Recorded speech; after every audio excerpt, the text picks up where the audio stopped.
Welcome to Carpool Conversations, where our goal is to equip parents to have meaningful, Christ-centered conversations with their kids. I'm Amy Lowe. And I am Sara Jones, and today we're going to be talking about the birds and the bees.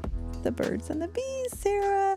I know this is a topic that every parent at some point or another gets nervous about. Probably that's a universal thing. I bet some parents have some pretty funny stories of how this conversation with their kids went.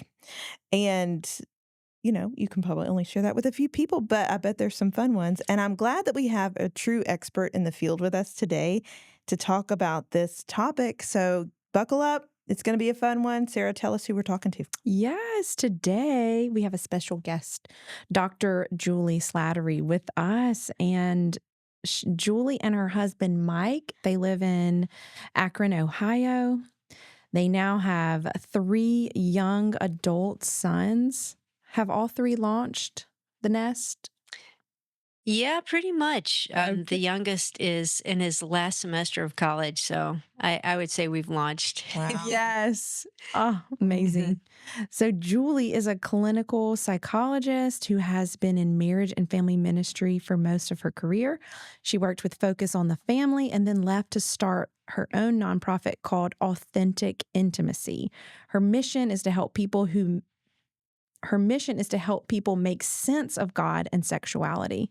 Julie is the host of the weekly Java with Julie podcast and is authored and co-authored 14 books. That's amazing.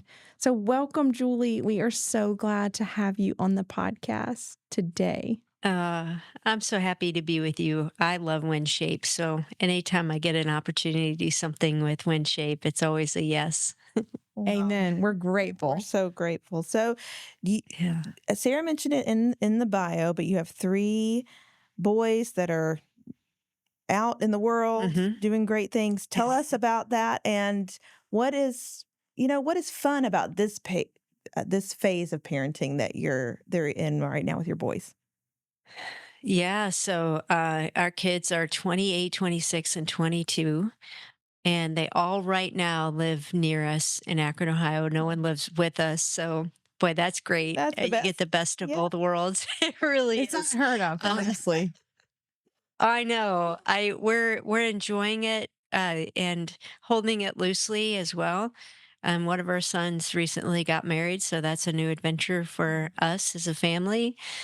I think the joy of this season is we are marveling at some of the fruit of how God has blessed the previous seasons. Mm. So, there are times where on my memories, photo memories, I'll get pictures of the kids when they were little and adorable, and I forget all the exhaustion that went with that and all the stress of figuring out parenting. In the not too distant rearview mirror are the teen years and those early young adult years where there's tension and the kids are trying to figure out who they are, and you're trying to figure out when to have boundaries and when not to. So that's a tough season. But in this season, we are seeing them grow into young adults. We're seeing who they're becoming. We're developing a friendship with them. So it's really, really sweet. Yes. Man, the That's fun. fruits of your labor, I know it's like parenting is a marathon and it is not going to be instant. And so No. your season gives me hope, I would say. So I have younger kids, an 8 and a 6-year-old, and Amy has teens. What are the ages of your kids? Yep, they are 13 almost and 15. So Sara has not had the talk yet. I have, but I love that both the gamut of parents are listening, hopefully right now, where some are like, okay, I've got my pen in my hand and I'm like ready to take notes on this and like tell me all the things and tell me all the books and tell me all the resources and I am. you're going to get it. But then there's others like me that have had the conversation with the kids. They're aware, we know, we talked about it, but I want to keep talking about it and I want to keep bringing it up because at each age and stage, they need to be reminded of things. We need to be able to keep talking about these things. So I think hopefully, I'm sure that you'll speak to both Yeah. areas, and I'm excited Mhm. about that for the folks listening. Yeah. So I mentioned in your bio, you have a weekly Java with Julie podcast, and I am in the education phase of this. Like, I am getting all of your resources that I possibly can to educate myself. And you talk a lot about, like, this is a discipleship Mhm. topic. This is not a one and done thing, which most people think I can just have it one time and then we never have to talk about it again. But that's not true.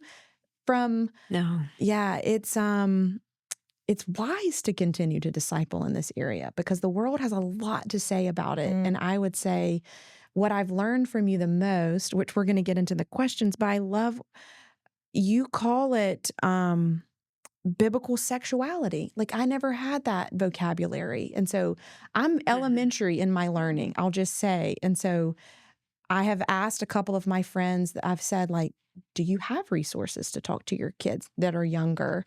And 95% of the people that have asked do not. They don't feel equipped. And so I'm Mhm. most excited to hear from you because this is going to be a huge educational tool for parents yeah. to not enter into a Yeah. space of like fear. Like, I think so much of parenting, Mhm. the enemy wants us to parent out of fear, and that is not from the Lord. Mhm. And so I've had to prune that, I'll just say. Mhm. Yeah. So, I'm a fan of your podcast. Listen to this, but then Yeah, go find Dr. that's right. Slattery's podcast That's as right. well for more deep That's dives. right. Okay. So, you do this really important work, and I want to know, how did you get into it? Like, where does your passion come from? Mhm. Yeah, so very reluctantly in the beginning, I will tell you. So, you mentioned in my bio that pretty much all of my adult ministry life and has been around kind of marriage and family issues, women's issues. And so when you write and speak on marriage and women's issues, you have to tackle sexuality. And I will admit I did that very reluctantly in the beginning, having my own struggles and just like being any other woman, like I didn't have the vocabulary. I didn't know how to navigate some of our struggles in marriage and parenting. So I kind of dabbled in it a little here and there when I needed to. And then at around 2011, 2012, like God just took me through a really deep season with Him and burdened my heart for the topic of sexuality and sexual brokenness.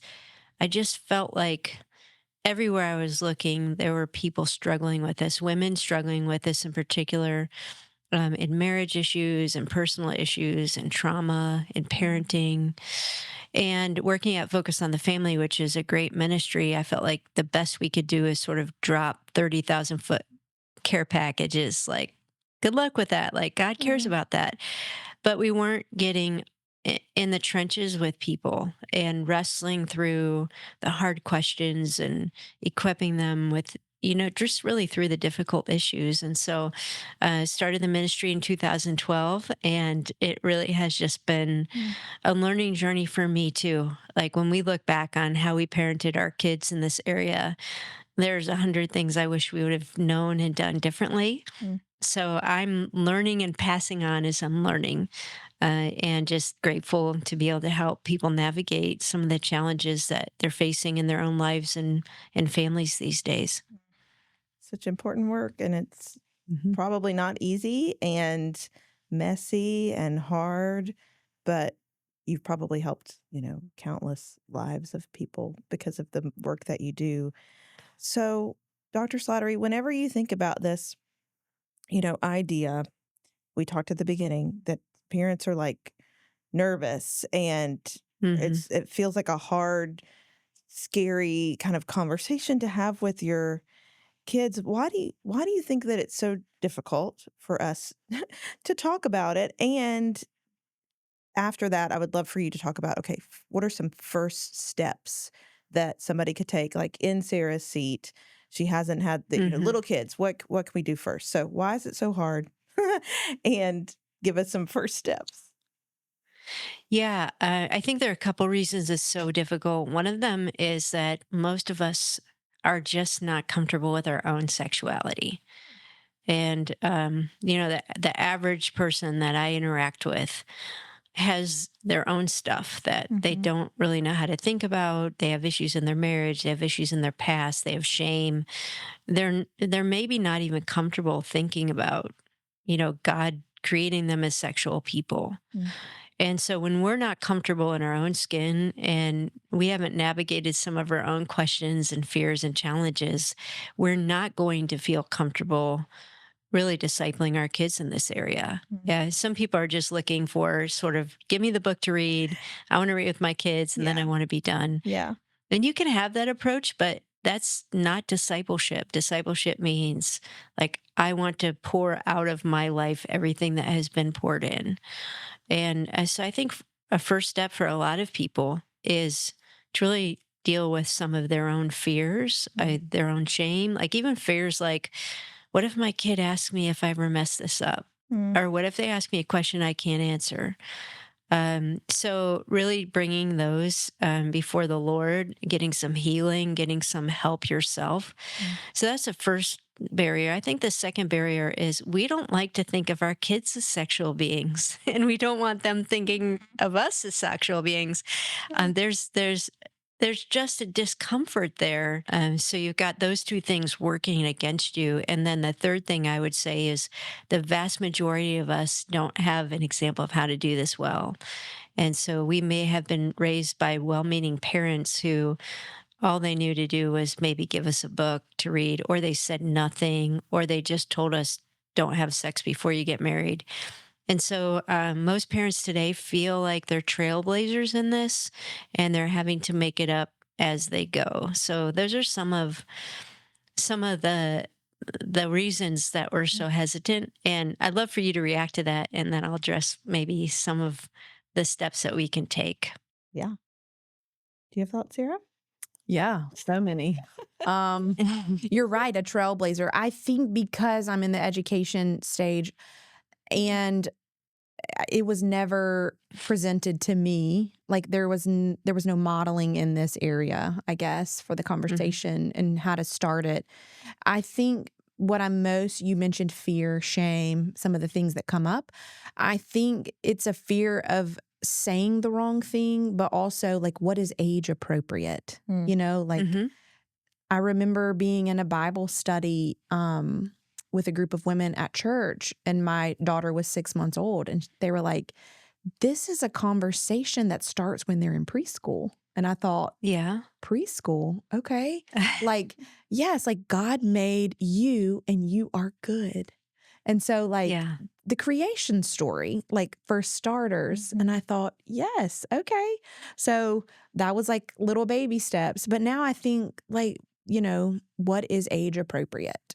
So there's fear around, like, am I saying too much? Like, what is okay for my child developmentally? Mhm.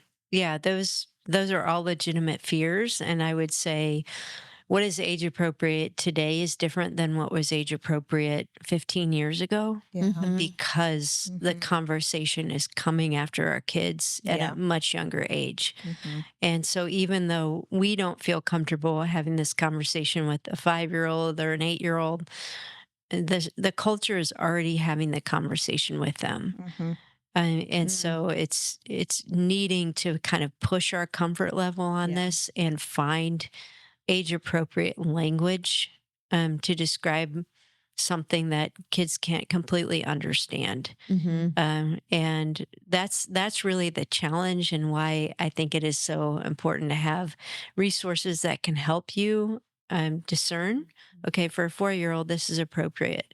These are the kinds of things we need to talk about. Hmm. For an 8-year-old, here's how we talk about it. Mhm. And the other thing that I think is critical to understand is that a lot of our training on sexuality and discipleship with kids on sexuality is actually not about sex. Some of it is, and some of it needs to be, but you're building a framework for your kids of how they see the world, how they see their bodies, how they see what's right or what's wrong.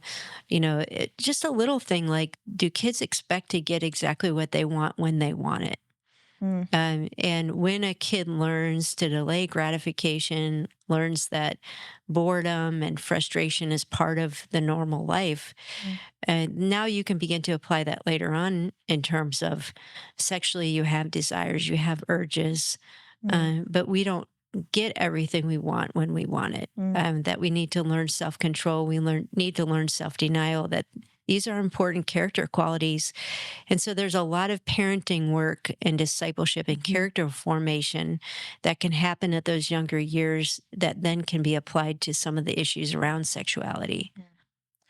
And I think one of the things I'm hearing that I think our listeners, I'm sure, are hearing too is like just have the conversations. Like start talking Yeah. about it, make it a regular part. Maybe not this exactly, but like Mhm. hopefully the more you're able to like, hey, any topic is open for discussion at this dinner table, Hmm. and asking them questions, and just Hmm. having those conversations, and hopefully when things do come up, I mean, we want them to bring them to us as Yeah. parents. And so you would say that too, just have these as normal conversations in your home.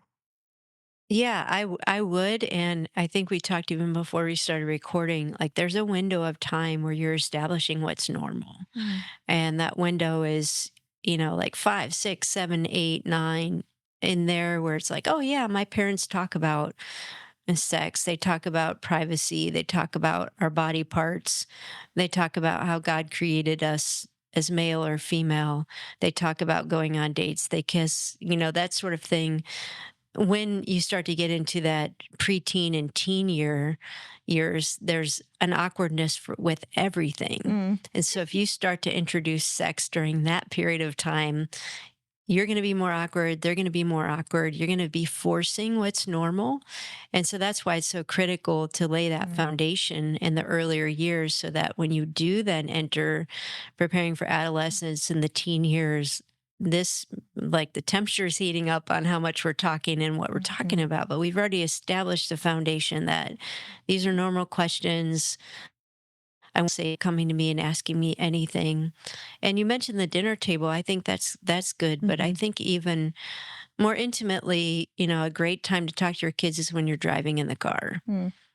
Because you're not looking at them, they're not looking at you. Mhm. You can have more one-on-one conversations like mothers with daughters, fathers with sons that might not feel as comfortable around the dinner table. That's good. Mhm. Good Yeah. point. I think my desire for me to be a trusted, safe source for my kids is it trumps my fear around it. And so Hmm. I've had to Hmm. just ask the Lord, like, give me wisdom in this area because I Mm. just don't know. Yep. And so he brought me you. So Oh, yeah, boy, you that's so encouraging. you can help. Julie, were you able to answer all that you wanted to about the first steps as a parent? I don't want to scoot past that if you didn't feel like you got to answer that well. Is there anything else you would No, add? mm, I think as a parent, just continue to keep learning. Um, entering into our kids' world, understanding culture, understanding what they're exposed to, Mhm. the shows they're watching, what they're listening to. Having curiosity. I think a big one too is, one of the ministries that I really like and point. They encourage you to practice your "I'm not shocked" face. Yeah. Your poker Uh, face, right, Sarah? Yeah, there you go. I call it a poker face, but that's probably better because I don't play poker, you know? Yeah. I don't even know how to play. I don't gamble. I don't know how to play poker, but my Yeah. husband says it's the don't be surprised face. He's like, Yes. "You're so Uh-huh. animated. You got to be cool."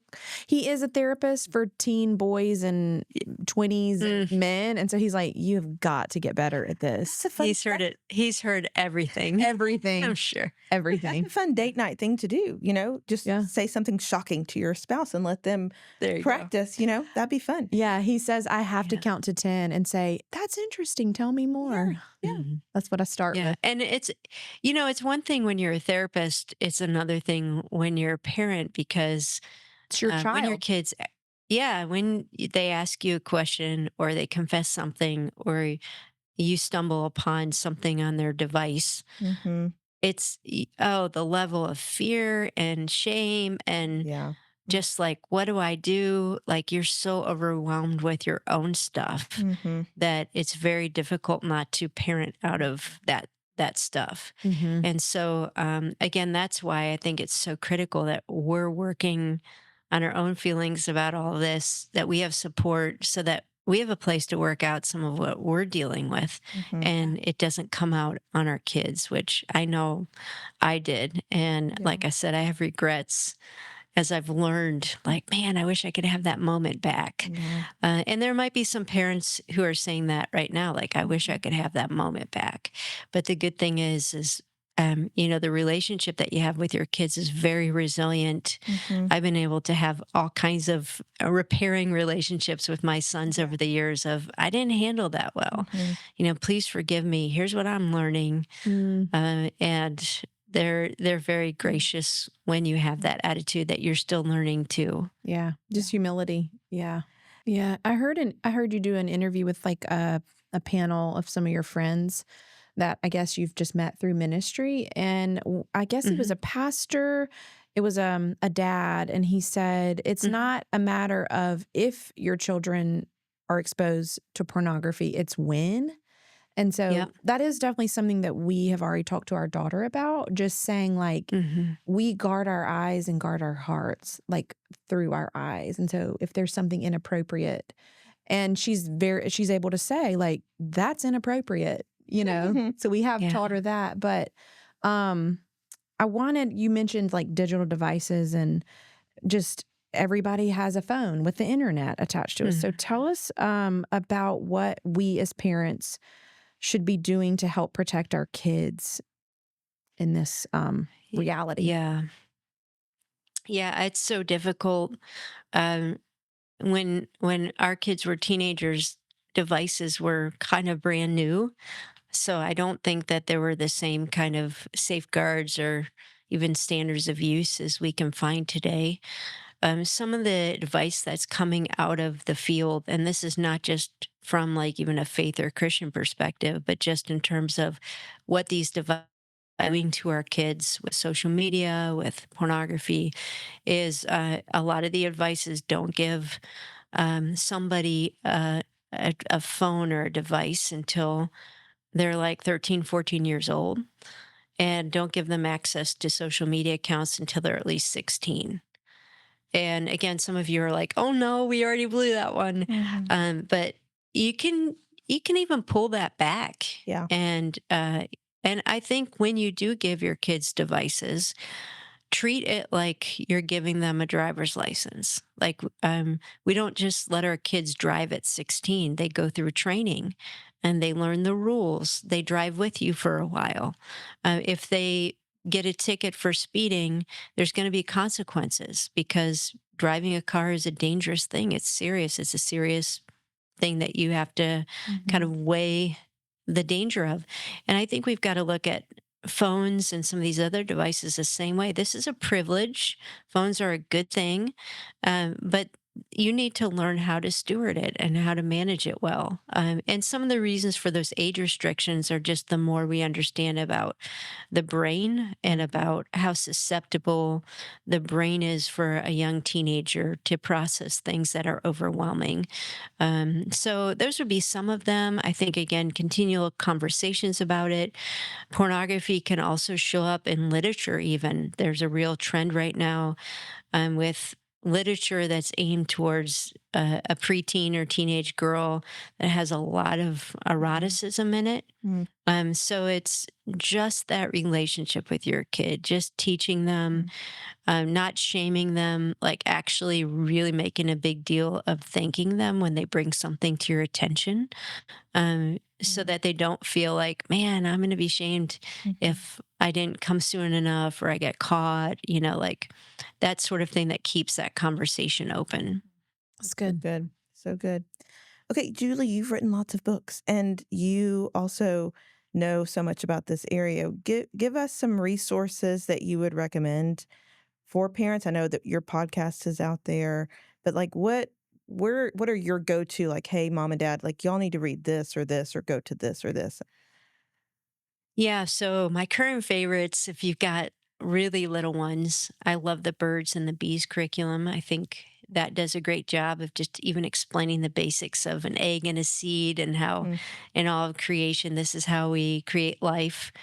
So that's a great curriculum for the little ones. okay. There have been a couple of books that have been written. One of them is not even out yet. It comes out in January that I think are excellent resources. One of them that's already out is a book by Julia Sadusky, and I think it's like how to talk to your kids about sex. So we'll put the link That's in the great. show notes so Great. people can find that. The one that's coming out with in January is by Lori and Matt Krieg, and I'm blanking on the title right now, but I've already reviewed it, and I think it's one of the most excellent resources that's really grappling with today's parenting environment, That's great. and she does a great job of discipling the kids through that. So that would be one. Some other books that I know have people have found really helpful. Mama Bear's Apologetics Guide to Sexuality.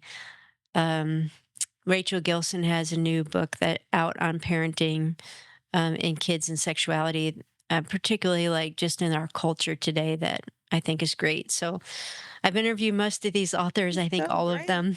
That's so I keep great. learning from them, Yeah. but we can put links in the show notes if you want Love to it. follow up with any of those. And yourself. You have over 500 episodes on your right? Yes. On your And podcast. tell us about Yes. your new book. You just had a new one that came out for teens. Is that right?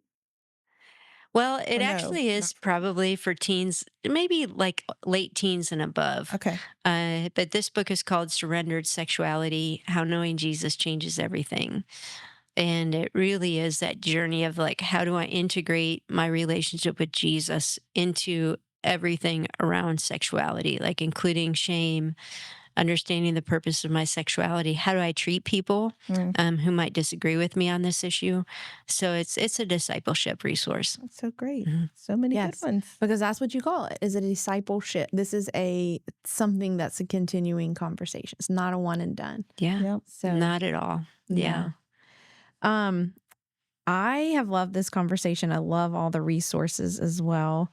So we're going to link, as she said, we're going to link all of the things that she just mentioned in the show notes so that if you're like, I don't even know where to start, I'm glad you mentioned the birds and the bees because that is what I have found. A friend recommended it. And so Mhm. we're going to start there. So Start yeah, there. Yay. I That's think great. I think it's important to mention, and I don't know if you want to elaborate, but like God gifted this. And so Yeah. it's good. Like this is a gift for um a covenant marriage and Hmm. that he has designed to mirror the intimacy he desires. And so I love that you say that Mm. even in your own resources. If you want to elaborate, you can. If not, I'm gonna wrap us. Yeah, boy, that's been a big part of my journey and the things that I've learned over the last 15 years is just like that true integration of understanding that God created our sexuality and he created it for a purpose that even goes beyond just the statement, oh, safe sex for marriage. So that's a big part of what I write and teach about, sort of that deeper theology that helps us understand God's goodness in sexuality. And, kids can't always understand the depth of that, but even just giving them a taste of it, Mm. that God does have a purpose and that sexuality is a very, very good thing is an important foundation to lay. Mm. Yeah. Awesome. Thank Mhm. you so much. So Julie, we hope this helps get the conversation started for families who are like me, like I don't even know where to start. You just start, okay? So I hope that Mhm. this is helpful and encouraging. Go check her out. But we actually end our time on our podcast with a question for parents. And so we have a question for younger kids, if you have younger kids, and then we have a question for older. So I'm going to read the younger one. Amy, you read the older one. Okay, great. So if you're parenting younger kids, I would love for you to just take this back to the dinner table. Do you want to be a parent do you want to be a parent when you are older, and what kind of parent do you want to be? And they're going to say, I want to be just like you, mom. And my Right? daughter's going to say, I would like 10 kids, please. And for the older ones, this is a fun one. By the time this podcast comes out, we're going to be back in school. And here it is. Has anyone talked about sex at school? That's going to be fun. The answer is probably yes. Yes. Yeah.